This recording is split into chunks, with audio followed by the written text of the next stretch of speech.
Oh, I see. Okay, it'll turn green.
QR code on the screen, kind of scattered throughout. You can take a moment to get logged in. It should bring up just this first slide, and then the slides will advance as we go through the presentation.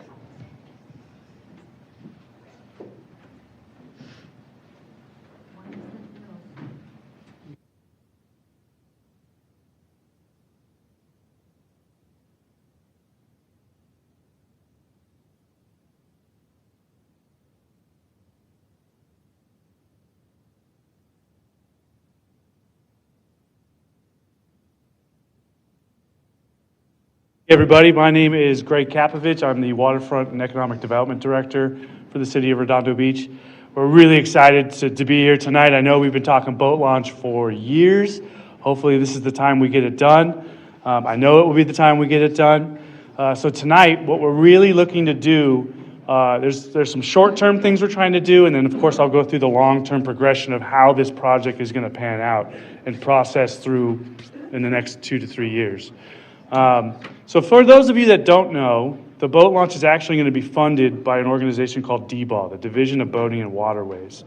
They are actually a division of the State Parks and Rec Department. They've agreed to pay for a bulk of the cost of this. They're going to pay for the building permit process as well as the construction process. What's falling to the city is kind of what we're doing now. Submittal of a grant opportunity. Entitlement process is where we actually design the boat launch that we want. And of course the CEQA environmental analysis, okay? Once we've completed that, then the grant money kicks in and they convert our conceptual drawings into building permits and then construction, okay? So in order to apply for the grant that's available to us, it's an annual grant that's provided by DBAW. It's due at the end of January every single year. We've gotten verbal and some good communication that they're likely going to be supporting us and they're encouraging us to apply. Obviously, they love more boat launches along the coast, the better. So they're really supportive of our efforts here. And ultimately, there's two things they need for us to be able to submit an application in January. One is a resolution from our city council authorizing us to apply for the grant. And that's pretty common amongst all grants. It's just to make sure staff's doing what the city council wants us to do. And the second thing is they want us to identify a preferred location. So the Public Amenities Plan, which was approved in 2022, approved Mole D, and we'll get into all of this in more detail, as the specific location. But Mole D is fairly large. So how do we kind of evaluate what is the proper location on Mole D? So we've done a couple of studies. We've done a demand study to determine how many trips we expect the boat launch to accommodate, how many lanes that translates to. We did a parking study, we did a traffic study, we did a wave attenuation study. All of that is what we're going to kind of go over in a 20-minute presentation. We took all that information, synthesized it, then looked at what the boat design requirements are from DBAW. How do you actually design for the boat launch? And we've accommodated 3 locations that we think could work. And really, this is a listening tour on our end to hear what you guys think about those 3 options. With your feedback tonight, we're going to take that.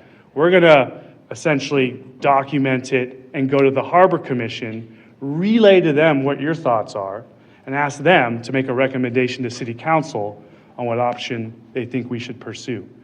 And that'll happen in October 13th. And then in November, we'll go to City Council, and they will authorize that resolution telling us to go for the grant, and they'll actually tell us, go for this preferred option, A, B, or C. In the future, we expect to submit the grant with that information, submit for the grant in January, and we don't expect to hear from DBAW until June. We're going to wait at least 6 months before we even hear back from them. And we don't think we're going to receive any money if we receive positive feedback until September. So somewhere between June and September, we'll kick this community outreach back up, and we'll actually design the preferred location. Ingress, egress, traffic circulation, where's the wash station go, where's the open space go, and everybody here will have input on that. But today is only generally, kind of high level, which option do you prefer? And we'll go into the pros and cons for each of those. So that's the MO in the future. That's what we're trying to do in the next couple months, and that's what we're doing tonight. So with that, I'm going to make some introductions real quick before we get into this. From the city, we have Catherine Buck, our manager in the waterfront. We've got Dave Shirobi, a senior management analyst, and we have Mio Iwasaki, an admin analyst. From Moffitt and Nichol, they are the engineers, they're the ones that have all the expertise in designing boat launches. They've done several, over 10, what do you got? Over like 10. Jerry Holcomb, he's kind of the primary. We also have David. They're both with Moffitt and Nichol.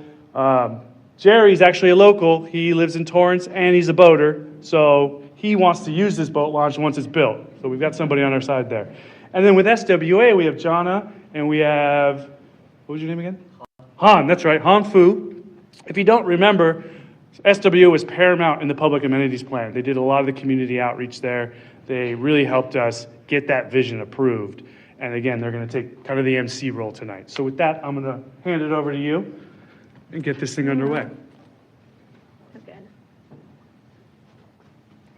Okay, thank you, Greg. So just kind of a brief overview of, as Greg was mentioning, what we'll go through with this presentation and survey. So we'll have some introductions, as we just did, and getting to know all of you. And then we'll run through some background with the Public Amenities Plan, and then really get into the current progress with those 3 options. At the end, we'll have additional survey questions, and then we'll open it up for Q&A comments, and that's where those pink cards that you've received will come into play. So please write any questions or comments that you have as we go through this presentation on those cards.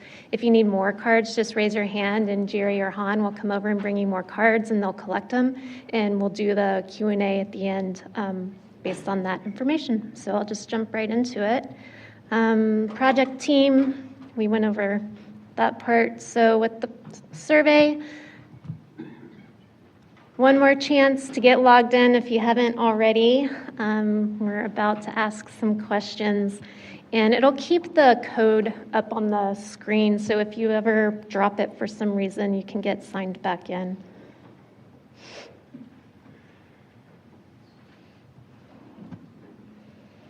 So our first question, we like to know who is out in the audience today, so please let us know. You can select as many of these as apply, but what best describes you?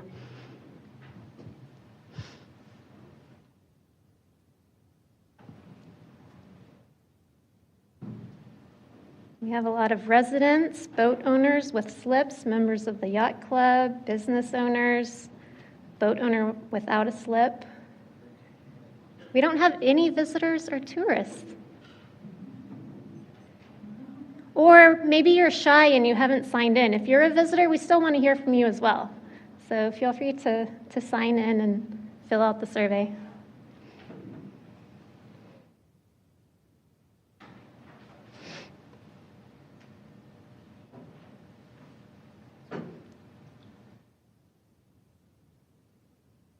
Anyone else?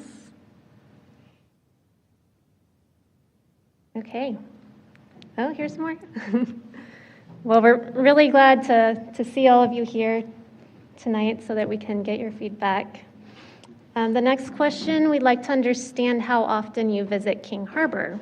So we do know that some residents maybe don't actually visit the harbor and the waterfront very much, and some of you are out there all the time, so we like to see kind of a scale of how frequently you come out to the waterfront at King Harbor. So it looks like so far everyone has been at least once.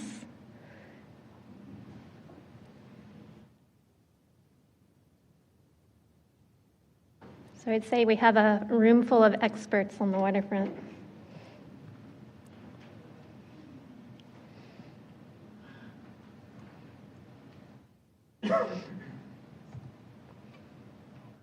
Okay, so we know you come to King Harbor. What's your primary reason for visiting? Do you come out for recreation in terms of dining, walking around the pier, biking? How many of you boat? There we go. We also have paddleboarding, kayaking as a potential boating subset.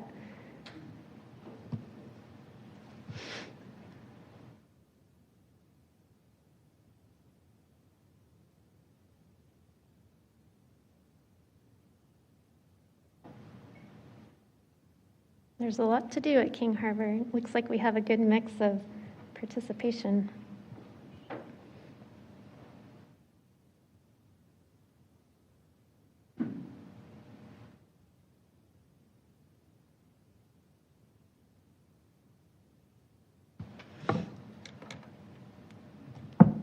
Okay, so that's the first part of the survey. Now we'll get into the presentation. So just a little bit of background in terms of what we have done in the past. As Greg mentioned, there was the King Harbor Public Amenities Plan that was completed in 2022. It was a plan developed over the course of about a year, and it was looking at setting an overall holistic framework to guide the development of public amenities along the waterfront. And again, this is a high-level view in order to tie the pieces together, focusing on several key areas of interest, including the future public boat launch. Through this planning process, we had a series of community engagement events so that we could reach out to the local community and hear from you all in terms of what you would like to see as part of the framework. We had 3 public community meetings, 2 online surveys, and 3 pop-up engagements that we did at events that were happening throughout the community. So based on this input, the team explored various concepts for the amenities and refined the plans. And we also received some input specific to the public boat launch in terms of features that could be included as part of the project. So the public restrooms, having zero depth entry, safe pedestrian crossings, parking for trailers and showers, as well as a dedicated boat launch, were all features that we heard would be desired to go along with the boat ramp. And these are being carried forward as we proceed with this project. So as Greg mentioned, in the public amenities plan, locations at moles A, B, C, and D were looked at, and D was recommended as the preferred location for the boat launch. Moles A, B, and C were not quite as strong in terms of concerns with storm surges with mole A, inability to accommodate the required trailer stalls with mole B, and mole C had some circulation and traffic constraints involved with it. So I'm going to pass it off now to Dave from the city to talk a little bit more about that. Great. Thank you so much. So my name is Dave Shirobi. I'm the city of Redondo Beach. I'm going to give you guys a very, very brief overview of the history of the boat launch in the city of Redondo Beach, going all the way back to 1959. I have a coworker at work who recently brought up with me that they've been talking about building a boat launch in Redondo Beach since he was a kid, and he's getting close to retirement now. So this has been ongoing for a very, very long time. Since 1959, Redondo Beach has considered nearly 20 locations for constructing a public boat launch in King Harbor. Extensive research in the past has focused on, as Jenna mentioned, Mole A, B, C, and D. Again, Mole A was found to have issues with storm surges, overtopping the break wall, as well as conflicts with that existing yacht club, concerns about boat traffic, etc. Mole B was found to be far too small to accommodate the necessary turnaround space and parking for the boat launch, as well as boat traffic concerns and conflicts with Lanaquila Club, the slips in the area, and the Harbor Patrol Office as well. Additionally, there were similar concerns about Mole C, with boat trailers potentially backing up Portofino Way, concerns with wave attenuation, and conflict with some of the existing businesses there as well, too. Also, Mole C is now the future site of the Waterfront Education Center. So that leaves us with Mole D, which our working group as part of the amenities plan ultimately landed on, as it has the most space, the most available room, and the most flexibility in what we can design there compared to the other locations. We also have to keep in mind we have some constraints with Mole C, which is that we have a certain number of trailer spaces that we need to accommodate, a 2-lane ramp, safe distances from the hand launch, no net loss of slips, operating in normal surge conditions, avoiding waves overtopping a break wall, and so on and so forth.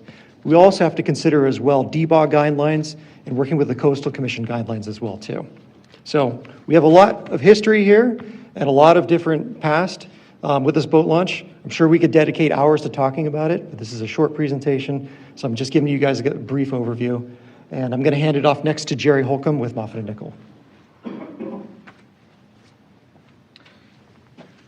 Thank you. So that's kind of where we are today. As I think Greg mentioned, I'm a local boater, so I'm really excited to get this done. I want to use that boat launch ramp myself. We've got a lot of experience to help try and get it done and get the city through these next few hurdles that we have to go through. Now with the decision to go to Mole D, that's kind of primarily where we've been looking throughout the harbor. But before we kind of get into the nuts and bolts of the design, I think we wanted to start with like a project goals and just a project statement that we had here. So some of the things that we really wanting to look forward to in terms of goals for this project is enhancing community access. So this is a public amenity within the harbor, so people are going to be the primary users. We want to, is it ADA accessible? Is it have amenities that everybody in the community wants to see in their harbor? Next is supporting recreational opportunities. So promoting outdoor lifestyle, fishing, kayaking. We want people to get out on the water and enjoy the beautiful coast that we have here in Redondo Beach. Preserving environmental integrity. We know that any project is going to have to go through the Coastal Commission and have regulatory approval. So how can we build in sustainability and actually make this a permittable structure, in terms of if there's any environmental impacts, can we mitigate those with our alternatives? Public safety and navigation. So there's, as we'll point out later, there's existing promenade, there's existing boater traffic. So how do we navigate vessels and people around the new boat launch ramp? Fostering a cohesive waterfront experience. We know that there's other planned amenities throughout the harbor as well, such as the Seaside Lagoon that's currently going through redevelopment now as well. So how can this tie in with that and not conflict with each other? Engage in the community. I think that's why we're here. We want to get your feedback and then supporting operational functionality. So, looking at what it actually takes to launch and retrieve boats. Are we providing the correct amenities, a boat wash down for people that want to wash their boat after? Are we providing a queuing docks so that people can actually not get stacked up whenever they're trying to launch and retrieve boats? So making sure we have all the correct amenities and operational that's on the site. The next thing is just kind of going over what is Moldy, the existing site. So kind of the area that we looked at is sort of this international boardwalk from the Basin 3 all the way around to the north where Seaside Lagoon is. The area itself is primarily a parking, surface parking, and an existing promenade. So this blue stripe here represents sort of where the existing promenade is. It goes through the international boardwalk around and up through to Seaside Lagoon, and you can kind of see that with picture A here. C is an existing boat hoist, so this project would envision getting rid of that boat hoist, and this would be the replacement for that. And then a lot of the other things that are actually on the site are mainly commercial and public buildings, such as there's restrooms and a commercial operation FOSS building and an existing restaurant building. What's the distance in that channel right there? We're going to cover that later when we get into the alternatives. We've got that on a slide. Next, I just want to cover some of the studies that kind of led to the development of these alternatives here. The first one is a coastal conditions analysis. So what we actually did is the first phase was installing some wave instrumentations. You can see that at the top here, number 1 and number 2. We actually measured what are the actual waves that we see at the site, because the Measure C actually has some requirements for locating a launch ramp not within a high surge area. So we want to make sure that this is safe for boaters for 2 reasons: safe operation for does it have high waves to where it's maybe a potentially unsafe location for launching and retrieval boats, but also in the permitting in the future sea level rise and wave uprush. We have to make sure that the site itself isn't going to get flooded, and that's a requirement that we'll have to go through the Coastal Commission application. So as you can see here, these are the results of the wave study, and you can kind of see in general, kind of here where the Seaside Lagoon is, it's got a little bit more wave action. You can it makes sense. There's 2 breakwaters here. It kind of protects most of it, but you still get some coming in here, and as you wrap around the corner, it's a little bit less of wave. The next thing is a parking and traffic circulation. So we studied the 6 closest intersections for traffic, and the study concluded that the level of service would be acceptable with the addition of this project at each of those locations. And then the next portion was the on-site parking. As we'll get into the next study, it was determined that approximately 60 parking spaces are required on site, and that's in conformance with Measure C as well. And that concluded that there was adequate reserve parking on site to reallocate that 60 parking stalls somewhere on Moldy. The next thing was a boat launch demand evaluation. So this one was directly related to what Greg had mentioned about the Department of Boating and Waterways grant application. They're going to want to see is there a demand to actually use this boat launch ramp. So we looked at what are the closest boat launch ramps within the area. What are the actual demand of vessels that are registered in the area? How many people are there that are going to potentially use this? And coming up with a justification for people are going to actually use this ramp. There is a demand to use this ramp, but actually, what is that? So the results of that study concluded that approximately 2 launch lanes are appropriate, which then requires 60 total parking spaces. So those are the two main results that came out of this. Was a 2-lane launch ramp and 60 parking stalls. Next, I'm going to hand it over to David to go over some of the alternatives. I think I just wanted to point out first, your pink cards, we are going to be taking questions from the cards first, so if you could fill those out, somebody's going to be walking around collecting those. All right, hello everyone. So I had the pleasure of talking to a few of you before the meeting, so we're going to get into options A through C. So just generally, some of the key points about all the options presented, all the options are going to be a 2-lane launch ramp with 60 trailer parking stalls. So that is the reference 60 parking spots with the option of overflow parking, and then there will be 40 to 60 individual car parking stalls. So that would be for non-trailer vehicles. And that 40 to 60 is just going to vary from alternative to alternative just because we're losing or gaining space as we move the launch ramp around the site. But the main focus is we are providing at least the 60 stalls. As also mentioned earlier, and then I heard some comments about it, the boat hoist is going to be going away in all 3 of these alternatives, and then these slips within Basin 3 are going to be unimpacted, with the exception of a portion of the FOS dock, which is located right here in option A. So there. I'll start going into the benefits specific to this option A. So kind of the first one that we have here is that because of where it's located, kind of in the vicinity of where the current boat hoist is, it kind of has the most similar current traffic circulation, and we just think in general, some of the better vehicle circulation of the alternatives we're going to present tonight. So you can see here with the blue arrows entering off the driveway, you have more or less the full length of the parking lot for trailer queuing and eventually crossing over what will be the promenade that connects the International Boardwalk to the promenade along the waterfront, that west edge. So it kind of isolates most of the boat trailer turning and going in and out of the traffic circle to one side of the mole. We think that this would be ideal for pedestrian traffic. It kind of limits the amount of crosswalk space that they have to cross over where they may interact with vehicles. And then going from a waterfront side, at least from a coastal analysis standpoint, if you can recall back to the coastal study, because this ramp is located on the most southern portion, it is also the most protected location from waves action. And then you'll see as we kind of move this ramp north with the other alternatives, that wave is going to be higher, and we'll go over the impacts on that. So because of that, this ramp has the positive side being the smallest footprint. So the numbers you see on the screen are actually references to elevations.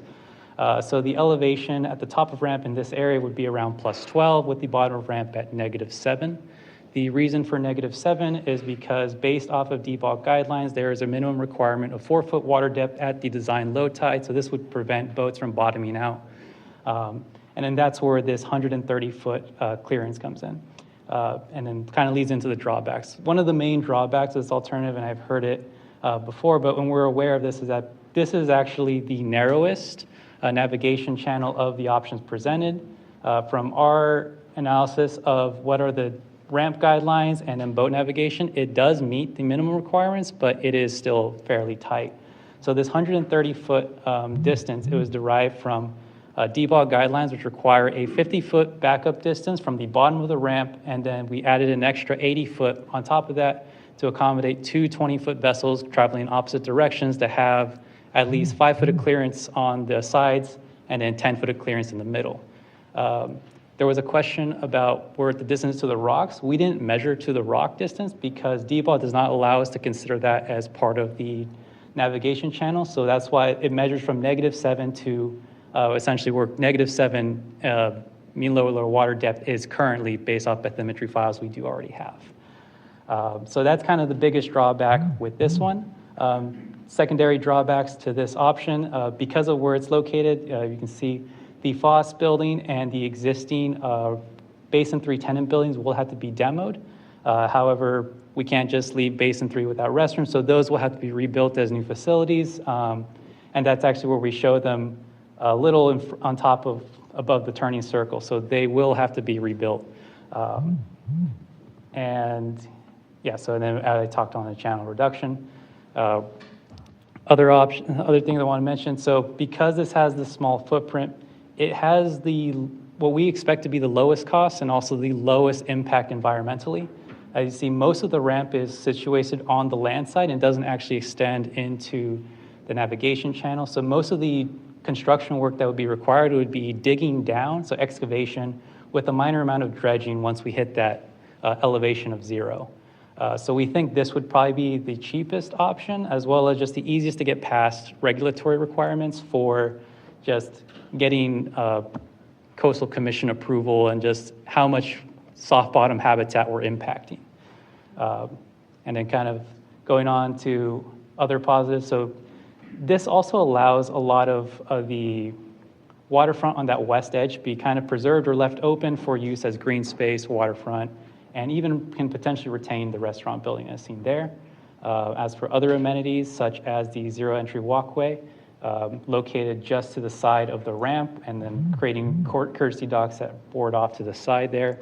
Options for, as mentioned before, for vehicles to queue, and then if it was designed wide enough, it could potentially even support small vessel rentals launching. It would just depend on what the feedback and interest is for using this alternative. With that said, I'll move on to alternative B, or option B. So here we have now moved the ramp a little bit north, but still along the west edge of Mole D. Things that are in common with the option previously was that the ramp is still oriented facing south. We did look at alternatives where we oriented the ramp facing outwards towards the harbor. However, those were found unfavorable because of the direction generally waves and wind come into the harbor over the breakwater.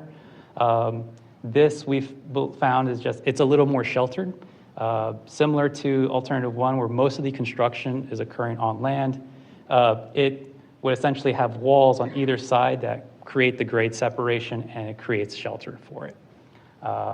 So now kind of starting with the benefits. So benefits is, this one allows for the Foss building and the existing tenant restaurant to be left in place. There's still a good amount of parking lot left over for vehicle queuing and circulation, as you can see as you come in off the driveway. It'll be slightly reduced compared to option A. And then probably one of the bigger positives of this is that you can see that the amount of space available for navigation has been increased. So you'll see as we move away, now we have about 170 feet of navigational width. So that is plenty of room for the 50-foot at the bottom of the ramp, as well as just for vessel navigation in and out of Basin 3. Now, I guess drawbacks with this alternative are primarily focused on the interaction between pedestrians on the promenade and the boats entering or leaving the traffic circle. So you can see from the International Boardwalk crossing the promenade, we would have to have pedestrians crossing more or less above on the top side of that turning circle. So vehicles that are queuing up would have to wait for pedestrians to cross before they enter a turning circle and then back down the ramp. This crosswalk would be a little bit wider than as opposed to alternative A, so that's just why we believe there'd be a little bit more conflict with this one. Let's see, and then also drawbacks.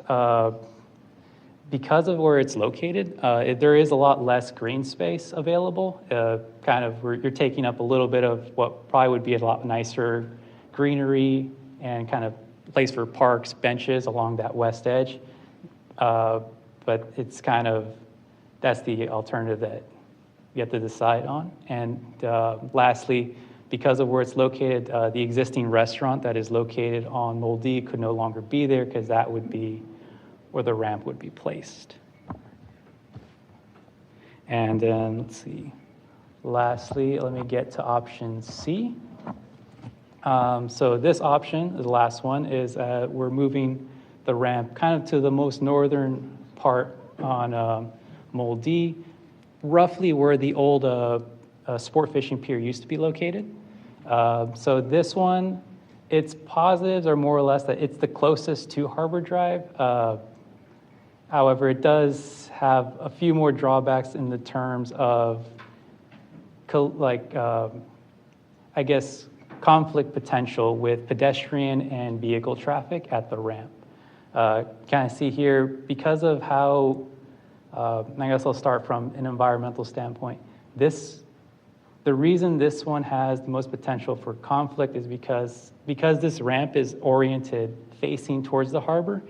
Its top of ramp elevation is shown as plus 18, and that is actually required because for a storm event, there is a high likelihood of waves rushing up the ramp and potentially flooding the back parking lot. So that is just why it has kind of the biggest footprint of the previous alternative shown. It has the tallest ramp elevation.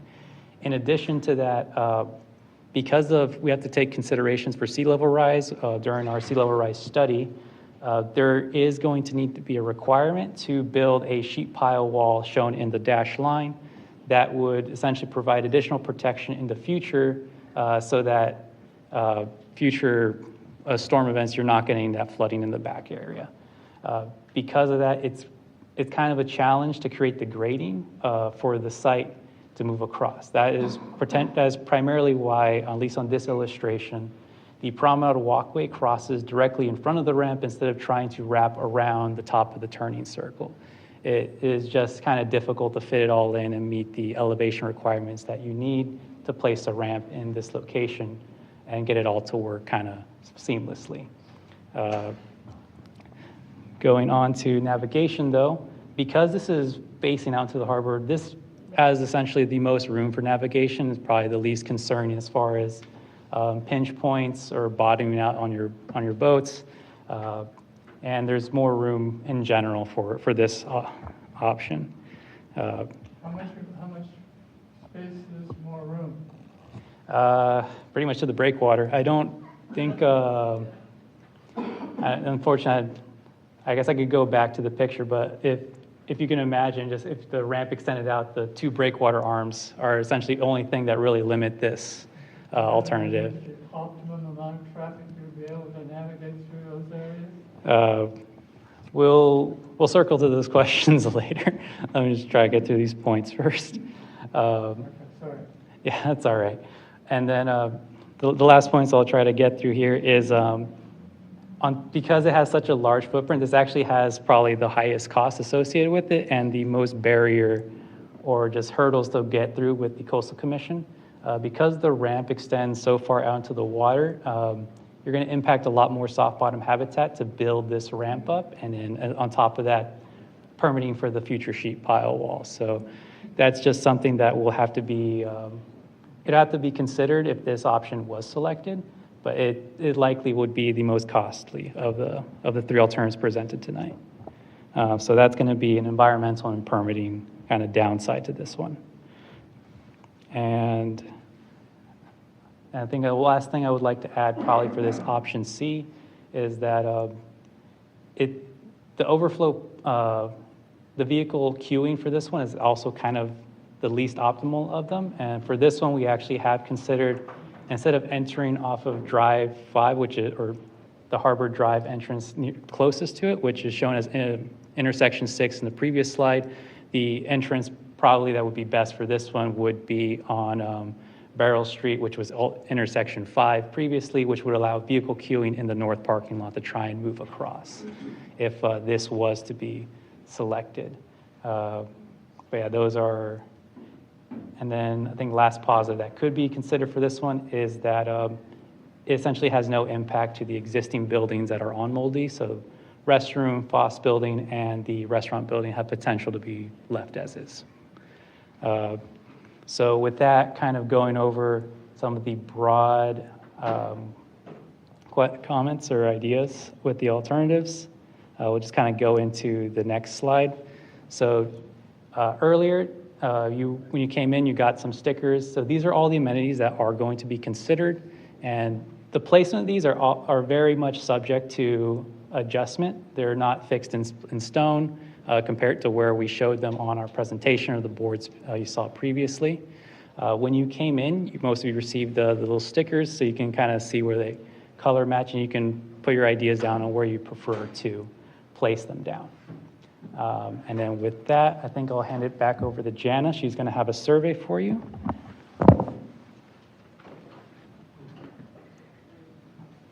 Okay, so if you can pull out your smartphones again, if you need to get re-logged in, please go ahead and do that. We're going to roll through this Mentimeter survey fairly quickly so that we do have more time for the Q&A based on your questions that you're writing down and comments that you may have. So again, raise your hand if you need more cards. I see Jerry going around and collecting those. So our first survey question here, what is most important to you in the boat launch? And this is rating each of these options on a scale of 1 being least important to 5 being most important.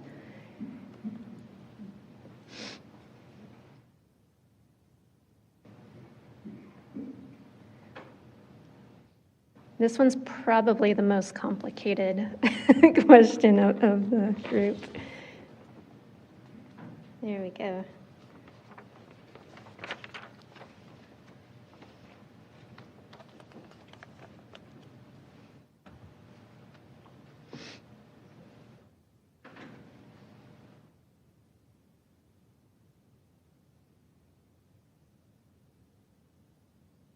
Looks like boater traffic safety is taking the lead.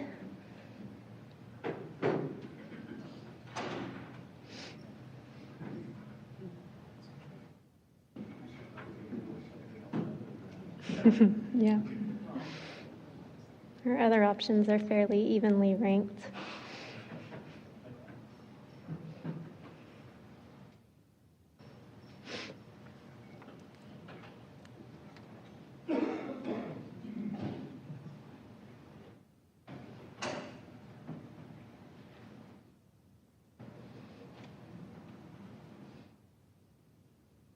So we still have boater traffic safety, pretty close to being rated 5 is most important.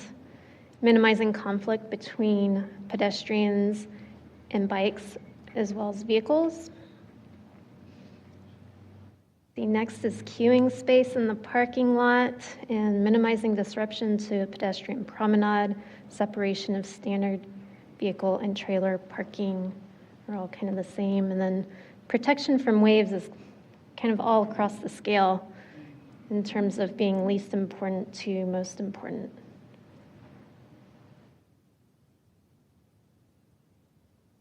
Okay, I'm going to go ahead and go to the next one.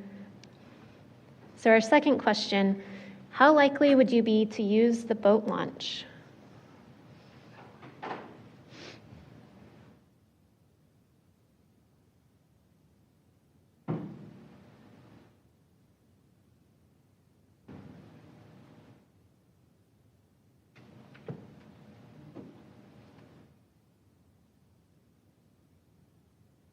So an interesting mix between very likely and unlikely, or not being applicable.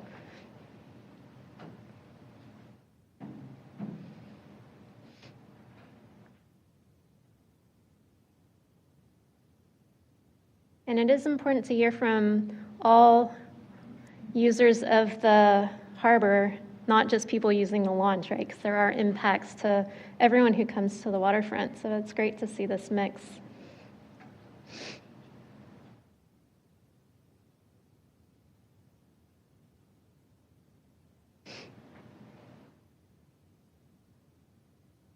Okay, the third and final question. So of those 3 options that we ran through this evening, option A being the first one, option B being the second, and option C being the third one, which one do you currently prefer? And the trick here is we're going to ask this question again after the Q&A and discussion. So just in case you're feeling a little reluctant to answer, if you still have some points you'd like clarified, feel free to go ahead and answer the question now, and then we'll come back at the very end and pull up the Mentimeter and ask you all to respond again, just in case you want to change your mind. That's allowed.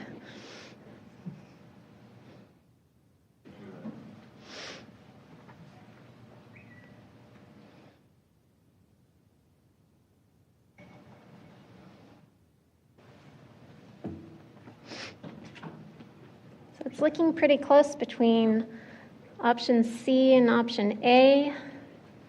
Option B is trailing.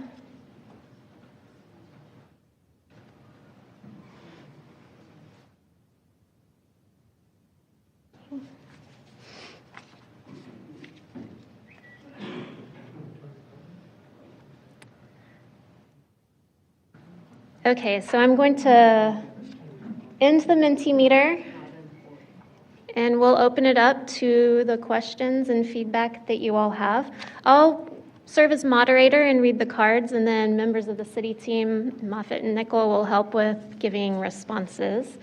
So, do we want to do this real quick first? Sorry. Yeah, just real quick. Just real Next quick, steps. and then we'll take questions. Yeah, so just on a project timeline, just where we are.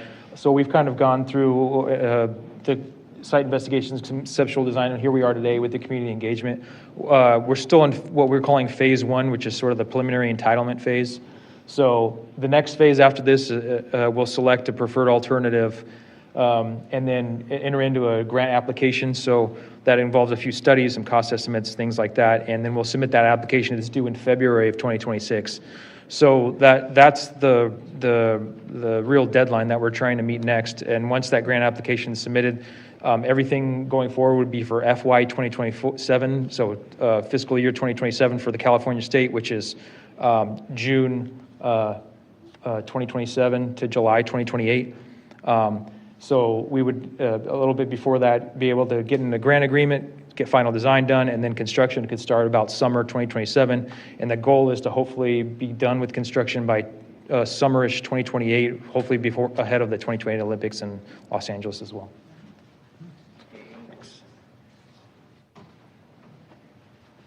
Should I leave that?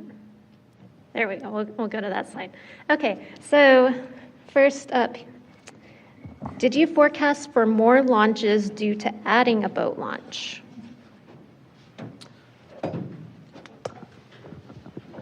Yeah, so good question. The thing that's important here is that it's the amount of launch ramps is predicated on the demand, and the demand shows basically because there's a Marina Del Rey launch ramp, there's some in Long Beach, that the amount of funding that is likely to be requested, and we can show a benefit. So you have to do a benefit cost ratio as part of the grant.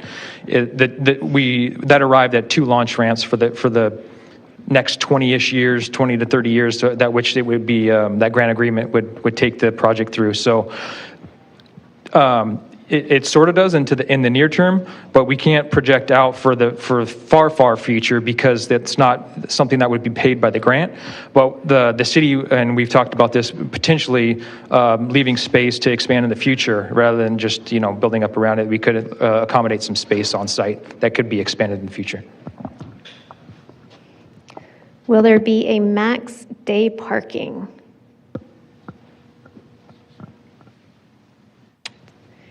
I don't know if we want to clarify in terms of max capacity or time limit. People that launch and go to Catalina for a week, are they going to be taking up those parking spots? I know a lot of boaters with smaller boats in their driveways that go to Cabrillo, that go to Del Rey, and that launch from Long Beach and stuff. They're going to flock here, and there's going to be a lot of people with trailers that park, and they want to go to Catalina for a 4-day weekend, and they're going to be leaving their stuff here. I think that's a city question on like preference, but yeah, I think typically there is a duration, like at least a day, where you're not allowed to go. I know a lot of people don't come here because the place closes, they come back, they don't want to run at night and stuff, and so they won't come to this area because they can't stay out at night. You're going to have a lot of those people come here with this launch ramp. Yeah, it might have to be an enforcements that the city does with. Yeah. Okay. Yeah. Will it be open 24 hours? That is another good Maybe question. a city operational question. That's probably more of a policy discussion. I don't know are there requirements about specific times you need to close? Not really that you have to close, but it's usually based on safety, and like we had talked about probably putting a light where you're not really supposed to be launching, so maybe only during daylight hours, and it could be adjusted. But yeah, it's based on safety. I think generally, what we've heard is the current boat hoist has operating hours that are much later in the day, like 8 a.m., and there's a lot of fishermen that want to get out earlier. So I think it would be earlier, but I think there probably would be a closure time at some point, but that would be a policy discussion. We could talk about it.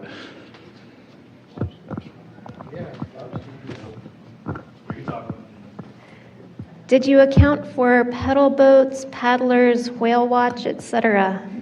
Well, yeah, I noticed the ones that go into the channel. I have 2 young daughters, and they want to go to the pier and they want to go get ice cream cones. And I'm one of the few people that take my boat and pay $10 and park right there and go walk the pier and go get a burger and do my thing. and there's so much traffic right there with stand-up paddleboards, you have the paddle house, you have the pedal boats, you have the whale watch coming in and out. It's already hard for me to navigate on a nice summer day going through there. You add a launch ramp right there, and the safety of those pedal boaters and paddlers is my concern. Those businesses are almost not going to be able to operate out of there with that launch ramp. Sure. Yeah, I think we just accounted for the size of the vessels that were in the Basin 3, which was the largest size, amount of space for two of them to pass next to each other and launching in the boat. We did envision doing safety buoys to demarcate where the navigation channels would be, and maybe there's a paddler lane that we can go into that or something like that. Yeah. I would worry more about their safety because they're not the most avid boaters and know the rules. I agree. Yeah. Yeah. Are there options that environmental groups will likely not approve? Yeah. I don't know. Probably. Kind of likely C would probably be the one that would be least, or it would go through the most difficulty of getting approved and trying to convince the Coastal Commission that there is support for this one, because the Coastal Commission generally tries to limit the amount of impact coastal development has on a certain coastline. So because C extends as far out into the water as it does, it would require the building of a essentially rubble mound to support that ramp, and that would impact the most soft bottom habitat and then likely come with its own more stringent mitigation, as opposed to A or B, where most of the ramp is being constructed on land side and only the bottom of the ramp is either protruding into the existing coastline or creating a small amount of coastline. Those would be viewed as probably less impactful. So those would probably be viewed a little more favorably. And I would even say that to the extent there's a potential that C is unpermittable, just because if we can't find mitigation or for it. So if you're not able to show a mitigation for it, then that could be a non-starter with it. Mitigation of seagrass, right? Yeah. There was another question related to potential increase in the boat launching activity. So I think we hit that on the first one, but we can come back at the end if we need more clarification. Another question about the timing, 24-hour access, and how about, is there a fee structure proposed for the launch and for parking? There is a fee structure, and it's in accordance with the state guidelines for the agreement. I forget, it's like $30, I want to say, is the max you can charge for a launch, or it's something along those lines. They set requirements for what you're allowed to. 13, sorry. Yeah. Okay, so for option C, won't the sheet pile wall look to block the clear space at its foot? So my understanding, it sounds like the question is asking if it would essentially obstruct the view. No, at the bottom of the ramp, the sheet pile wall appears to Oh, go yeah. across the back of the ramp. So Oh. you've now taken that 200, 300. Oh, yes, so And it we, becomes something much smaller because you can't block the channel. Not BC. This There one. you go. yeah, okay, so you're referring to, The sheet pile. okay, yeah, the sheet pile wall would only have to extend at least 50 feet beyond the bottom of ramp to give the minimum clearance that DBOD recommends at the bottom of ramp.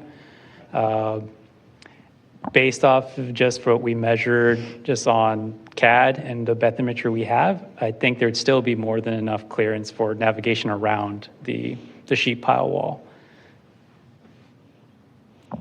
And then I think related to that, won't harbor traffic interfere with the boat ramp traffic and vice versa?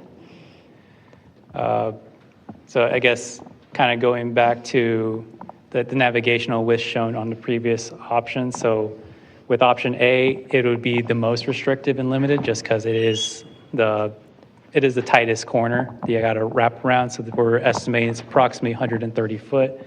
And then, yeah, as you get to options B or C, that distance is going to be greater. So B and C will just naturally have more room to mitigate that issue. There's a question just to clarify what restaurant would be eliminated in option B. Let me get to showing option C. There is currently a restaurant located right here. So option B would place the boat launch ramp directly on top of where that restaurant would be located currently. So that's what we were referencing as the restaurant. So yeah, that's kind of one of the drawbacks we listed with option B is just there's a restaurant there. So it would have to go in order to place a ramp in that location. And then there's a question request, which you were speaking to in terms of an analysis of whether an extension of the south break wall could protect an option C ramp. So I believe that is Yes, what you were so, speaking to. That's what in my conversation, this dashed line right here is more or less what we kind of projected would be a footprint for building a sheet pile wall that would protect the front of the ramp from incoming waves that either break over the breakwater or just come through the opening in the breakwater. So because of the way Coastal Commission works, the ramp and the sheet pile would have to be both permitted together at this stage, even if the sheet pile was going to be constructed at a later stage. So we're not allowed to. My question. Oh, sorry. Then. My question was extending the actual south breakwater, which is previously. Oh, the actual breakwater itself. I don't know if that will be an option because I believe the breakwater is property of the U.S. Army Corps. So that would be someone else that we have to, I guess, get on board with that, which I don't know if that would be an option. My main question was, could you guys simply do an engineering study to tell us to what degree that would help us, okay? So that we know whether we want to follow up with them. Right now, all I'm asking for is an engineering study to see if that would help or not. I would say that the study maybe isn't the issue. It's more the approval process of the Army Corps to get something like that accomplished would take tens, if not more, years. They're already, I know just from coordinating with the city on other projects like the dredge project that recently occurred in the harbor, the Army Corps has little budget allocated to the maintenance of that break wall, and getting additional funding would be something that would need to be advocated for. We have a hard stop because this building closes, but I'm going to push us right to the end if we can keep going. So, question, will the PowerPoint be available? This is being recorded, and it will be available. It will be posted to the city website. Correct. So you will be able to follow up and review the recording there. How would option A affect commercial traffic out of Basin 3 as well as boater safety?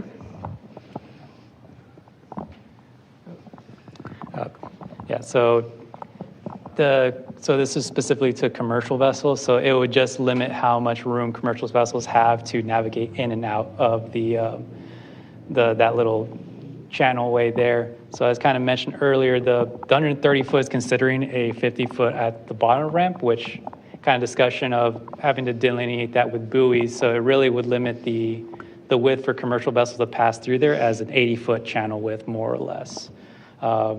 The exact dimension can be finessed a bit by moving the ramp inland a little bit more, but we would have to do a more in-depth design on that.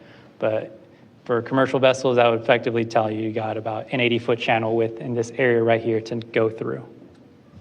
But the boats are turned sideways, right? Because they're going to be entering that ramp. 26-foot boat, 26-foot boat. Oh, so these... Right in the middle where the ramp is turning. Like right where your finger is. You're turning into the basin or out of... Back right there, right there. The boats are all going to be going into the ramp. You're going to lose that 80 feet. If you have two boats sideways, that's 50 feet. Now there's only 30 feet left in the channel. If someone's going to be waiting to go up on the ramp on his buddy's back in the trailer. No, the 50 feet is what's the boat launch distance. Well, Usually how it goes. She's saying back boat- to the trailer boats queue now, up and in the someone water, pours the not boat the in. So if boats are waiting to go in the trailer, mhm. they're going to be turned sideways, blocking the whole channel. Okay. So you're saying right here in this area. Right there, out there, and turn and then go into their trailer. They're going to pull them on a little dock, drop their buddy off. He's going to go get the truck. They're either going to have a spot on the dock, or they're going to back off and just be idling right there. And then you're going to wait for your trailer and then pull up. Yeah, I guess. So literally have this on the 4th of July, you'll see exactly what you're talking about. Yeah, the idea is 50 boats out there on a sunny day waiting for their buddy with the trailer. They're all going to be fighting with each other in the middle of that channel. Yeah. Sure. I guess one of the things that's not shown here is the queuing dock. It's not really to scale. The idea was to kind of extend it as much as we needed for queuing so that people wouldn't queue in the channel as well. All right. So it sounds like for future revision, we need to consider a longer queuing dock than what's currently shown then. Or because, yeah, I guess we really can't address making it wider because that is just what the width is. So that's just one of the drawbacks of this option. And with the extended dock, you have shading issues, right? Shading of the water column? Yeah, so as you increase the area dock, that will be something that gets permitted. Right now, because there is going to be some floating dock here that's going to be demoed, it will be viewed as kind of like a replacement kind, and then only the additional area would have to consider as additional impact to the shading on the water column. How much of an increase is this that you're projecting over what is currently available with the site? Percentage-wise? Increase in the navigation width? Over the volume of boats that are launched currently versus what you're projecting?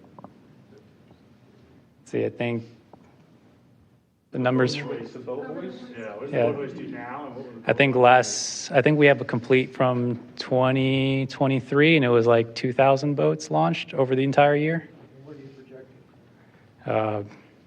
Let's see, I think we're trying to get at least, was it 20 per day? Or on average 20? Yeah. Yeah. Yeah. 400% increase? Hopefully. Yeah, I'd say that the boat hoist isn't very well utilized, just because of the condition of it as well. Yeah. Okay, can you share how tall or big the shale wall would need to be for option C? Yeah, it's we're estimating about like plus 15. So top of wall would be plus 50. So Above water. so anywhere, looking at the water, depending on like if it's low water, high water it'd be about 5 to 10 feet above. At low water it'd be 15 to 20 feet above the water. Okay. Has there been a boat traffic survey in and out of Basin 3? And a comment that added traffic in the busiest channel in the harbor can present a lot of dangers. Yeah, a traffic study isn't something that had occurred, other than counting vessels within the harbor. But I think the traffic study is more about the paddle boaters more than the actual vessels, because we know how many vessels could fit back there. It's approximately 60 vessels. You can't really get any more. It's more about the paddle boaters. And I think one thing that we did discuss is a potential was if the paddle boaters were a larger concern, a possibility of if there was some rental operations, having them maybe relocate to here so that you're not having as many people flowing in and out and conflicting with the ramp in this option or the B option to try and get people out of the Basin 3 and the smaller craft located further down and already past the channel. Okay, so this sounds like more of a comment, which is also welcome. None of these options are good. All have significant shortcomings. Boat traffic safety was not included. Swell is a significant safety issue. I would propose another solution, option D. Demo. Can I finish that comment? Yeah. I've boated out of this area of King Harbor for the last 20 years. And the comments made about the pedal crafts and the paddle crafts are true. Those guys don't have a clue what they're doing. They can't move. Put a launch ramp on option A and option B. You're going like a crosswalk in the middle of a traffic zone on the ocean with a lot of wind and a lot of people don't know what they're doing. Those are recipes for disaster. C, there's just too much swell out there. You put a boat on a trailer with a cross swell, 5,000 pound boat. It's a safety issue. I gave you a fourth option, option D. I'm not trying to be funny, but I appreciate you don't have to look at it now. You don't have to answer it now. But look at it later and see if it eliminates these problems, because I see problems long term as a boater who uses this facility, has used it a lot on the water. Thank you. Okay, Okay, so you may not like it. And I'm afraid perhaps the conversation can continue in the parking lot, and we'll follow up to learn more about potential options. But we do have a hard stop and need to be out of the building. There was one final card, which is asking for us to address in the next studies concerns with option A, so looking into commercial traffic. Sorry, my eyesight is changing on me. So paddlecraft traffic, limited maneuvering, water, wind, shadow with sailboats, silting in, fast beam reach into the ramp with sailboats. So these are suggestions for the team to look into as we move forward. And do we have time to do the final Mentimeter question, or do we need to start moving out? Okay, so it would be interesting to see. And I guess we did get a couple more cards, so we appreciate all the feedback and comments, and unfortunately can't get to all of them. But if we're able to pull up the Mentimeter again and just give you all the opportunity in case you wanted to change your response, we have the opportunity to weigh in on your preferred option one more time before we head out.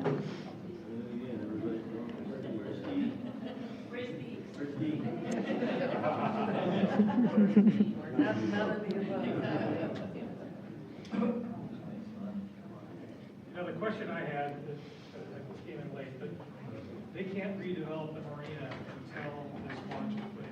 Is that correct? Correct. That is correct. We do have a cap on redevelopment until a boat launch is located somewhere in our marina. Obviously, Malte's really the last place in the marina that we've yet to look, and that's what we're focusing on right now, and that's what the amenities plan told us to do. So here we are trying to fit it in, right? Okay, well, thank you, everyone. It looks like we still have option C coming in as the current preferred option with A and B about even. So thank you again for coming, and we look forward to continuing the project. Thank you, everybody. Just as a reminder, Harbor Commission will be considering this on October 13th. It's a Monday.